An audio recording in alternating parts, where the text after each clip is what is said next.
নতুন যারা মানে এসেছে কাজ করছে তাদের কাজগুলো কি দেখা হয়? হ্যাঁ, আমি দেখার চেষ্টা করি। কেমন করছে তারা? নিশ্চয়ই ভালো করছে, সবাই ভালো করছে। আমি খুব অবাক হই যে মানে ওরা প্রত্যেকে ব্রিলিয়ান্ট। ওকে।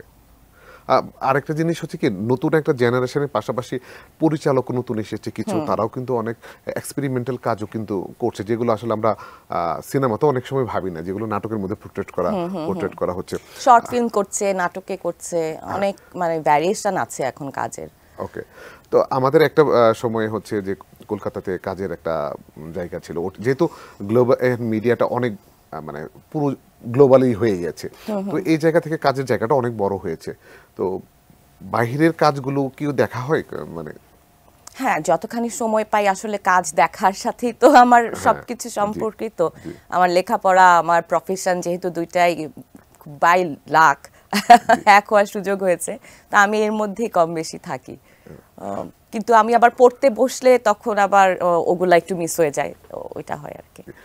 একটা সুন্দরী প্রতিযোগিতার মধ্য দিয়ে আপনাকে পেয়েছি, এরপর অনেকগুলো সুন্দরী প্রতিযোগিতা হয়েছে, এখনো হচ্ছে, কিন্তু এই যে লং রান প্রায় আমি এই প্রথমেই বলেছিলাম যে প্রায় 19 বছর 18 বছর যে ক্যারিয়ার, যে 18 বছর, অষ্টাদশী, আমি অষ্টাদশী, আচ্ছা, এই ক্যারিয়ার, কিন্তু এখনকার সময়ের অনেক তারকারা এই ফ্লোটা ধরে রাখতে পারছে না, হারিয়ে যাচ্ছে। এটার মূল কি কারণ হতে পারে আপা, বলেন তো? এটা খুব মানে খুবই এক এক সময় এক এক কারণ হতে পারে, এটা অনেক কারণ জড়িত।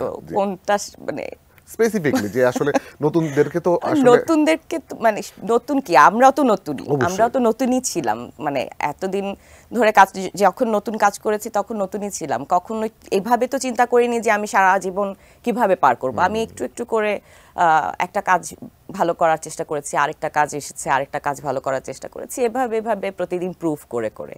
তো নিজেকে আসলে প্রতিদিন প্রুফ করেই টিকে থাকতে হয় বলে আমার মনে হয়, মানে ইন্ডাস্ট্রির জায়গায়। তো সবাই যে যার জায়গায় প্রুফ করছে, সে তার জায়গায় ঠিকভাবে থাকবে, এটাই নিয়ম।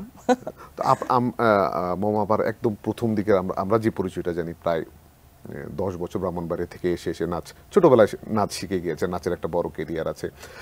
আপনি ডাবিং করেন, দুর্দান্ত কিছু ডাবিং করেন, এই জিনিসটা আমার মানে আমার জানা, আপনি জানলেন কোত্থেকে? এটা আমি শুনেছি যে এটাও কি একটা ভালো ক্যারিয়ার হতে পারে না আপা? হ্যাঁ, এটা অনেকের জন্যই তো ক্যারিয়ার হিসেবে কাজ করছে। অবশ্যই কাজ করতে পারে, বড় হতে পারে। ইন্ডাস্ট্রিটা যত বড় হবে ততই তো কাজের সুযোগটা আসলে বাড়বে। তো সেক্ষেত্রে আমরা ইন্ডাস্ট্রিটাকে কি করে বড় করা যায়, ওইটা যদি করা সম্ভব হয় সবাই মিলে, এবং কোয়ালিটি কাজ যদি থাকে, তাহলে কোয়ালিটি কাজ সাস্টেইন করে, তো ওইটার একটা আলাদা মূল্য তৈরি হয়। আসলে সম্ভব, মানে অনেকগুলো লেয়ার আছে। কিন্তু দেখেন, আমি কি কখনো ভেবেছি অভিনয় আমার ক্যারিয়ার হবে? আমি তো মফস্বল শহরের একটা সাধারণ পরিবারে জন্মগ্রহণ করা। আমার পরিবারের এমন কোনো সদস্য এর আগে কখনো অভিনয়ের সাথে জড়িত ছিল না। তো আমি প্রথম জেনারেশন, এরকম অনেকেই আছেন আমাদের সাথে। তো আমরা সাহস পেয়েছি কিভাবে? আমরা সাহস পেয়েছি আমাদের সিনিয়রদেরকে দেখে, যে ওনাদের সময় এটাকে ওনাকে দেখে বড় হয়েছি, ওনার অভিনয় দেখে বড় হয়েছি। তো উনি যে ইন্সপিরেশন তৈরি করেছেন যে অভিনয় করেও একটা পেশা হিসেবে, স্বতন্ত্র পেশা হিসেবে নেওয়া যায়, তো সেটা তো আমরা ওভাবে পেয়েছি। তো ওই জন্য আমি যথেষ্ট কৃতজ্ঞ।